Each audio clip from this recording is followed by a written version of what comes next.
Jurandir Faria, me adicione no Facebook. Só tenho 17 amigos, estou carente, precisando de amigos. Faça um professor feliz, ok? Ok, questão 7. Acentuam-se devido à mesma regra os seguintes vocábulos do texto. Questãozinha cobrando a acentuação gráfica. Não pretendemos esgotar o assunto, tá? Vamos pegar as principais regras que a questão aborda. Veja lá. Entre outras regras, nós temos essas que são muito cobradas em concurso.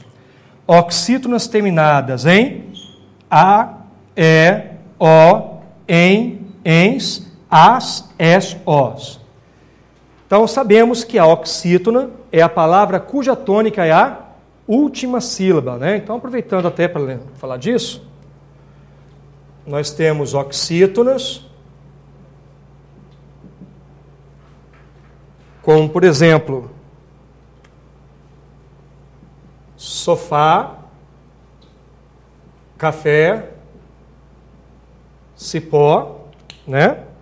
São palavras cuja tônica é a última sílaba.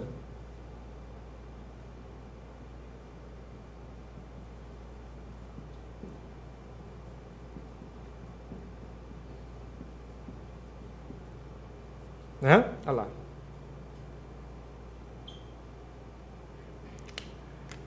Paroxítonas,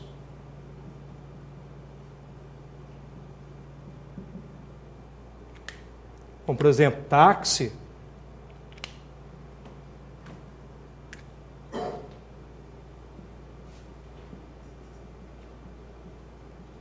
bônus, árduo. São palavras cuja tônica é a penúltima.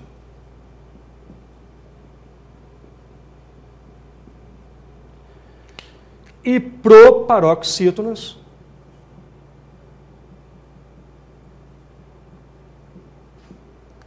como é o caso de ínterim,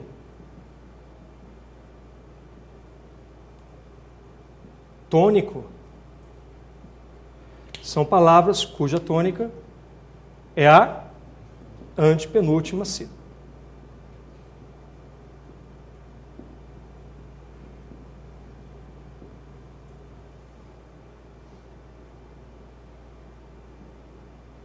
Uma coisa bem básica que a gente faz questão de relembrar para poder dar prosseguimento aí à nossa questão. Então, vou acentuar a oxítona terminada em a. Então, vou pegar aqui a palavra parar. Eu vou acentuar, não só porque ela é oxítona, mas porque ela termina em a.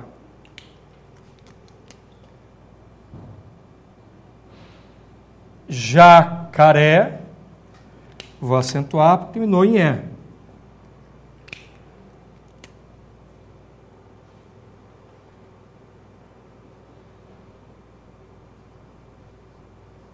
Cipó, terminou em o.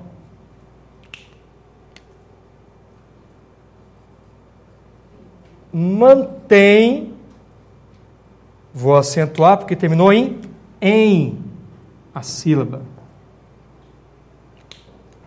E, opa, caiu um negócio lá. Parabéns, vou acentuar porque terminou em ens. Correto? Ora, na letra A, vejamos, também. Temos aí uma oxítona, terminada em em. Mantém. Até é oxítona. Mas repara que o acento não é o mesmo. Ali o acento é circunflexo. Isso é uma outra regrinha. É o tal do acento diferencial. De fato, pessoal, o verbo ter, não é? Na terceira pessoa do singular, do presente, ele tem, sem acento.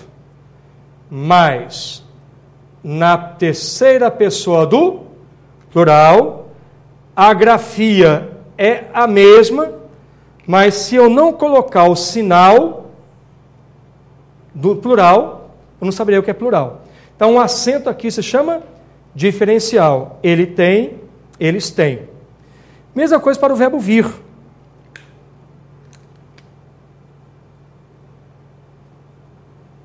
Terceira pessoa do singular, no presente.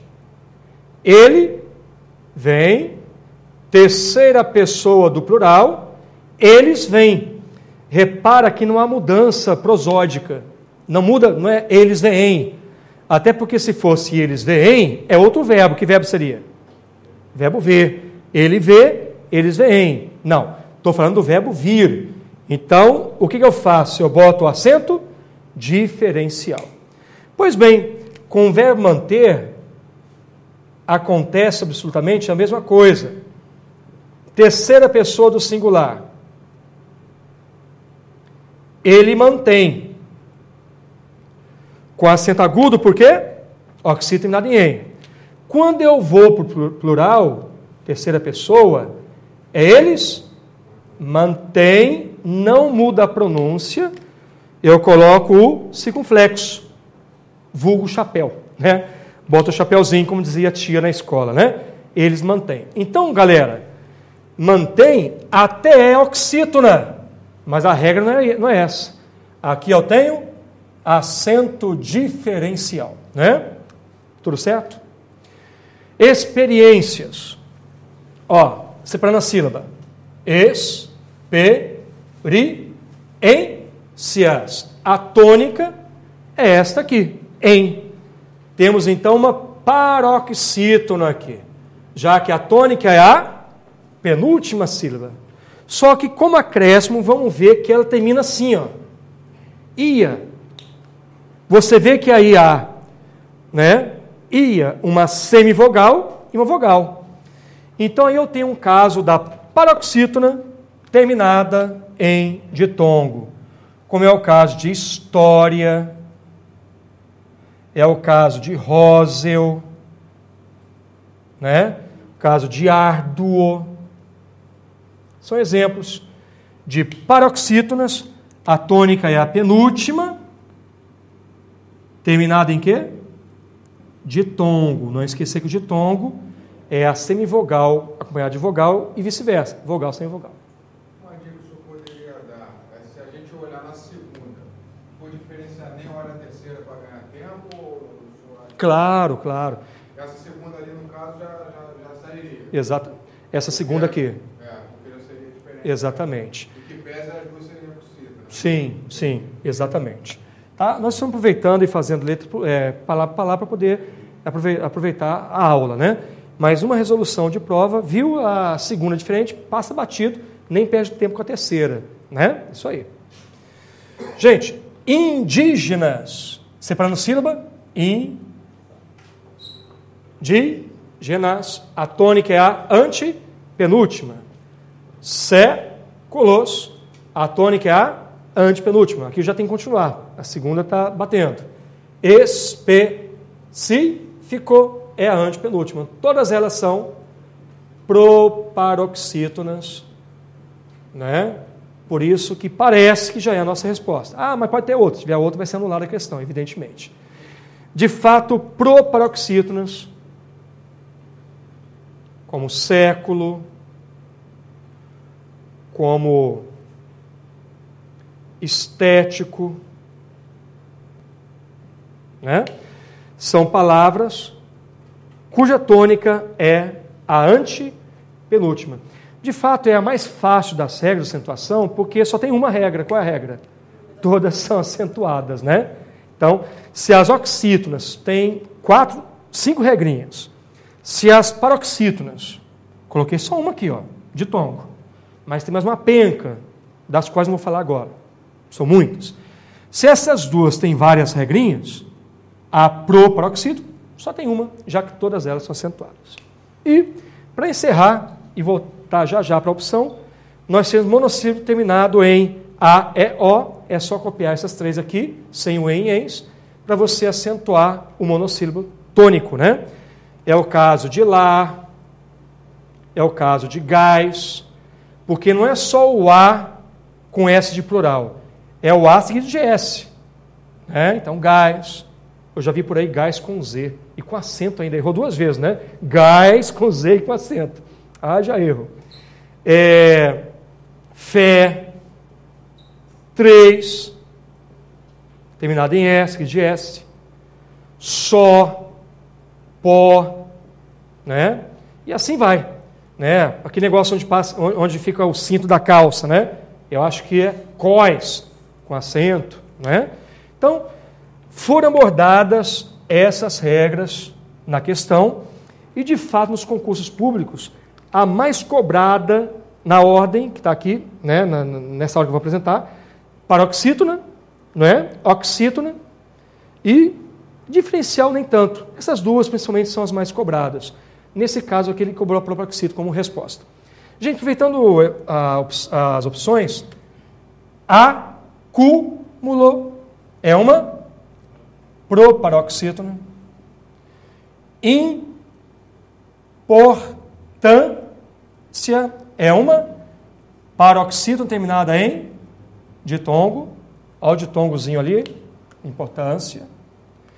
Intercâmbio, paroxítona também, terminada em ditongo, né? Então é outra paroxítona aqui, intercâmbio. Logo não serve como resposta. Políticas, temos uma proparoxítona. História é uma paroxítona, terminada em ditongo. Pará, que eu já citei aqui embaixo, é uma oxítona, terminada em A. Até, de vez em quando a banca cobra até como se fosse monossílabo. Mas cuidado, são 2 sílabas. Não é mono, é dissílabo. A tônica é té. Então, oxítona terminada em E. 3, monossílabo, agora sim, terminada em eis. Índios é uma paroxítona terminada em ditongo, né? Só apenas um detalhe que eu queria dizer antes de fechar a questão. Geralmente, as paroxítonas terminadas em ditongo obedecem a 2 classificações. Uma mais, digamos, cobrada em prova porque é mais oficial. A outra é mais oficiosa, digamos assim. Eu posso entender história nessa separação que eu fiz. História, né? Aqui eu tenho um ditongo crescente, né? Então ela é uma paroxítona terminada em ditongo. Mas eu também tenho a possibilidade prosódica, ou seja, eu posso pronunciar de outra forma. Vê se você concorda comigo. História. Se eu separar assim a sílaba, eu desfaço o ditongo. E ao desfazer o ditongo, eu crio um hiato. E aí, a tonicidade não está mais na penúltima. Ela passa para a antepenúltima. Então, eu posso analisar a palavra história também como proparoxítona. Tá? Mas ela não é uma proparoxítona como é, por exemplo, século, estético, que só são proparoxítonas. Já que normalmente ela é vista como paroxítona, vamos dizer que essa análise aqui, pouco concurseira, aliás, fácil para poder acrescentar, ela é proparoxítona eventual. Tá? Eventualmente posso vê-la como tal, mas é muito raro, praticamente zero, a chance de a banca cobrar como proparoxítona, até porque vai ter recurso. Né? Então, em geral, as paroxítonas terminadas em ditongo crescente podem ser lidas também como proparoxítonas. Tudo bem? A questão não cobrou isso, não é só um acréscimo que a gente fez à nossa análise. Pessoal, questão 7, então, ficamos com a letra B. Tudo bem? Algum ponto que não está obscuro? Tudo claro? Perfeito? Ok. Num outro momento, numa aula mais teórica, podemos destrinchar mais as demais regras, porque são muitas, de acentuação gráfica, bem como as regras da ortografia oficial, da nova ortografia. Hoje, infelizmente, não vai dar tempo, né? É que eu fico tentado a falar. Dá vontade de continuar e falar de outras regras, mas eu fico só olhando para o relógio, e é impressionante que o nosso tempo aqui é um tempo paralelo, é diferente do tempo lá fora, né? O nosso tempo aqui é mais rápido, voa, né? Acho que é subjetivo, né? O tempo. Voltando para cá, então. Questão 7. Questão 8, né?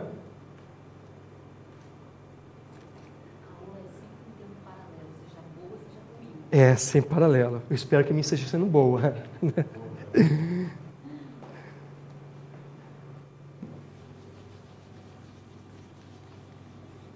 Essa questão é muito boa. Essa questão 8 é uma das minhas preferidas da seleção que a gente fez.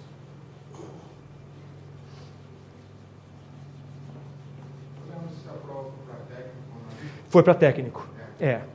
Numa outra oportunidade, vou trazer de analista, para vocês poderem comparar o grau de dificuldade. Esta é um nível mais brando, mais fácil. A de analista é um pouquinho mais caprichada. Mas o formato lembra muito. O assunto, o que ele cobra, né? Essa foi para técnico. Pessoal, está redigida em conformidade com a norma padrão. Bom, nesse caso ele pode abordar várias coisas, desde ortografia até crase, até regência, né? Ocupa-se as faixas. Ocupa-se. Nós já vimos algo hoje. Quem ocupa o quê? Alguma coisa. Mas eis que no meio do caminho tem a partícula C, que é pronome apassivador do sujeito, que vai transformar o objeto direto em sujeito. Se esse camarada das faixas é o sujeito, tem alguma coisa errada aí. O verbo tem a obrigação de concordar com o sujeito. Essa é a regra número 1 de concordância verbal. Qual é o certo? Ocupam-se as faixas de terra que vão do Amapá ao norte do Pará, com várias comunidades indígenas. Ok, né? Então a letra A está fora. Geralmente, quando fala em conformidade com a norma padrão, você tem que ver a regência, né? Não necessariamente. Não? Pode ser regência, pode ser concordância, pode ser crase. Concordância, geralmente, está presente na isso. Não necessariamente só isso, mas cai bastante isso. Como é o caso aqui também, ó, né? Faz pelo menos 3 séculos, dá uma vontade do cão de falar fazem. Mas aí tem que lembrar que o verbo fazer está indicando tempo. Tempo, como dizem os gramáticos, decorrido. Então nunca será fazem 3 séculos. Faz 3 séculos. Aliás, podemos aproveitar e fazer uma comparação com essa situação aqui, ó.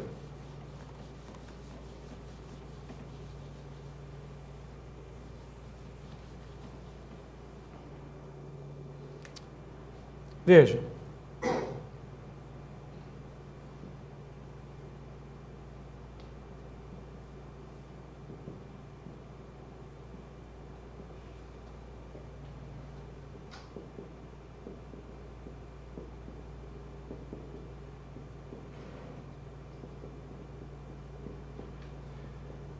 Gente, faz 20 anos que ela se mudou para o Rio. Perguntinha malandra de concurso. Posso falar que nessa frase não há sujeito?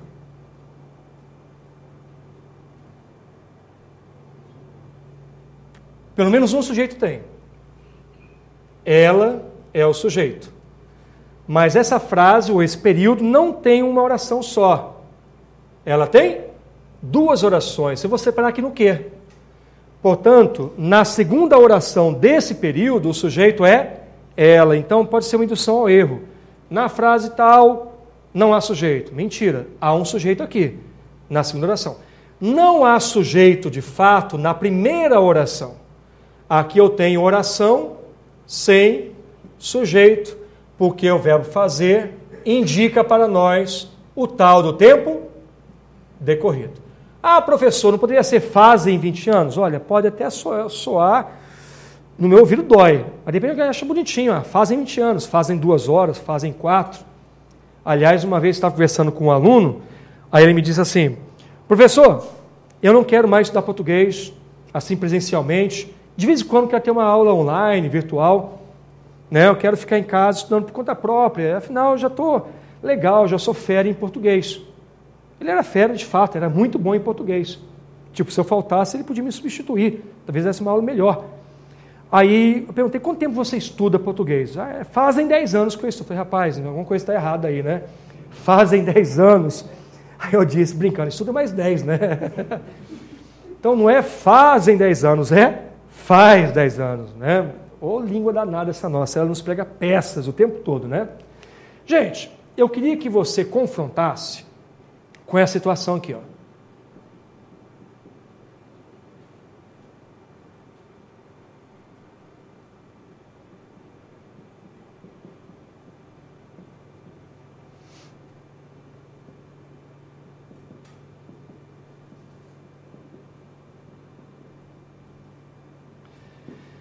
Jurandir disse que o verbo fazer indicando o tempo decorrido, aliás, o verbo haver também, tá?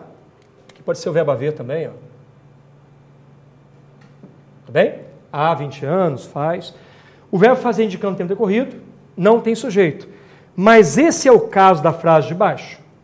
Faz 20 anos aqueles gêmeos? Não. Quem faz 20 anos? Aqueles gêmeos. Então há um sujeito que está no plural.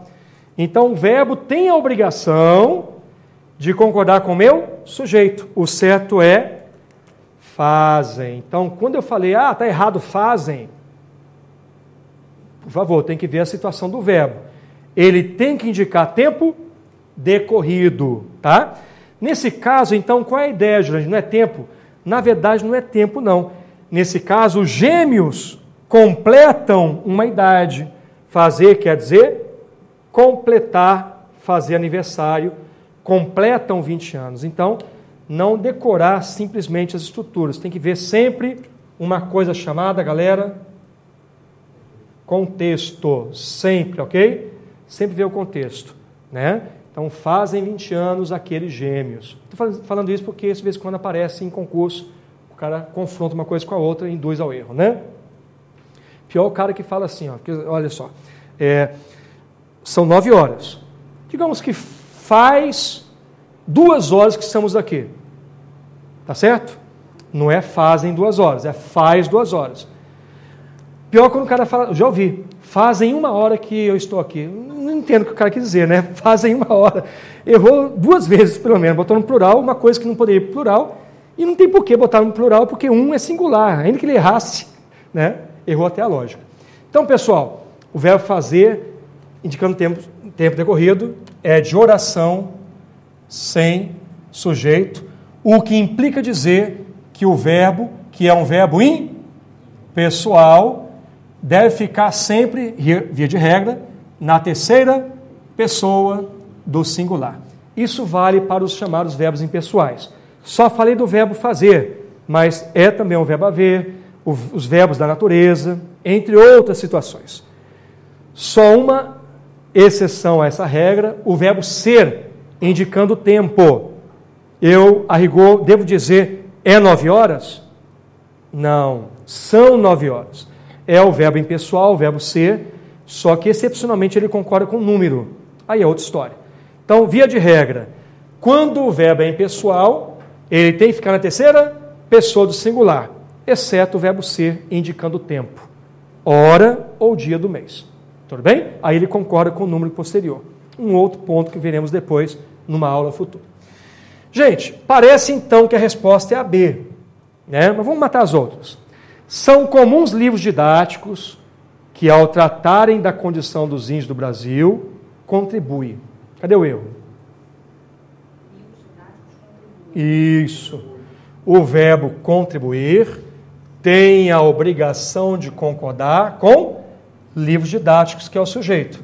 Então, contribui. Contribuem. Isso aí. Então, belezinha. O acúmulo de experiências de contato entre diferentes povos permitiram. É um erro muito comum na redação rápida. Nós que digitamos no dia a dia, documentos, cartas, e-mails, na pressa nós esquecemos qual é o núcleo do sujeito. Porque o sujeito é grandão, ó. O acúmulo, experiência, tudo isso aqui é o sujeito. Aí nós nos induzimos ao erro concordando com um cara mais próximo. Mas isso aqui não é possível, né? Então o verbo aqui deve concordar com o núcleo do sujeito, que é o núcleo é acúmulo. Então, o acúmulo permitiu. Tá bom? Alguma dúvida? Letra E. Com o avanço das frentes de colonização em suas terras, foi trazido uma série de novos conhecimentos e tecnologias. Opa, o que está errado aqui? Pessoal de casa, pergunte ao nosso amigo ali. Qual é o erro daqui? Quem foi trazido? Uma série de nossos conhecimentos e tecnologia. Esse é o sujeito. Aliás, lembra? É voz passiva, sintética ou analítica? Analítica, porque eu estou usando que verbo? Ser mais o particípio. Só que o particípio não é invariável. Ele é variável. Qual o certo, então? Foi trazida. O verbo concorda com série. Foi trazida uma série. Foi trazido, sei lá, um objeto. Foram trazidos 2 objetos. Foram trazidas 2 cadeiras, né? Então, gente, a tendência dessa questão, observe, é cobrar concordância. Você até falou isso mais cedo. Nesse caso, ele abordou a concordância. Concordância verbal. Ocupam-se, faz, não concorda com nada, contribuem, permitiu, só que aqui ele fez a concordância errada, não verbal, mas a concordância nominal. Em todos os casos, concordância. Aqui no caso, nominal. Tudo bem? Beleza. Então tá aí, questão 8, ficamos com a letra B. Alguma dúvida? Tudo bem? Ok. Vamos à questão 9, pessoal. Não pode ser foram trazidos? Ah, tá. Não, porque a frase está na ordem inversa, né? Foi trazida uma série de novos conhecimentos e tecnologias. Essa situação que ele perguntou aí tem relação direta com isso aqui, ó, que eu vou expor aqui nesse cantinho, tá? Para o nosso amigo aí.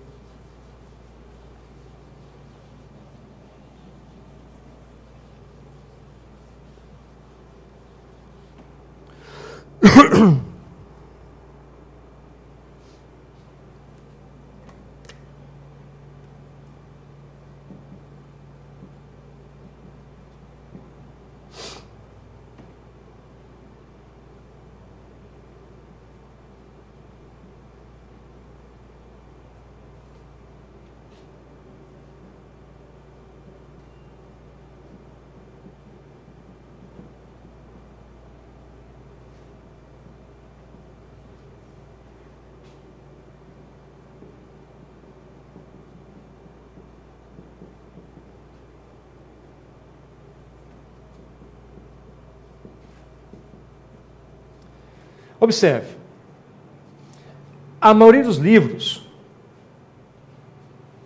foi encontrada. Essa seria a concordância gramatical natural. Por quê? Veja.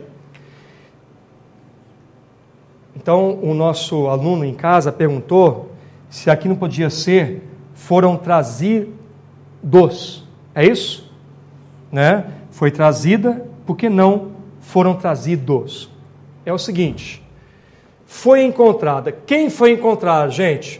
A maioria dos livros. Regrinha número 1 de concordância verbal. O verbo deve concordar com o núcleo, no caso, maioria. Então, a maioria foi encontrada, tá? Entretanto, nos ensinam os gramáticos, quando se tem expressões do tipo maioria, maior parte, grande parte, entre outras, observe que são coletivos, ideia de coletividade, você tem a concordância com o núcleo ou a concordância com o termo mais próximo, que no caso é um adjunto adnominal, um termo preposicionado. Então, nesse caso, também pode ser a maioria dos livros foram encontrados. Tá bom? O verbo, então, pode concordar também com quem, pessoal? Com o adjunto adnominal. Mas repara, a ordem aqui é direta. A maioria dos livros foi encontrada ou foram encontrados. 2, isso aqui é um coletivo, da ideia de coletividade. Nesse caso aqui, primeiro, que série não seria exatamente uma coletividade. Isso não consta nos manuais, a expressão série. E ainda que fosse possível uma ideia de coletivo, o sujeito veio depois. Então, nesse caso, eu só posso concordar com o núcleo, que é até ali o termo mais próximo. Não tem como dizer aqui, caro candidato que está lá em casa, não posso dizer, foram trazidos uma série de novos conhecimentos. Ou seja, não posso concordar com conhecimentos.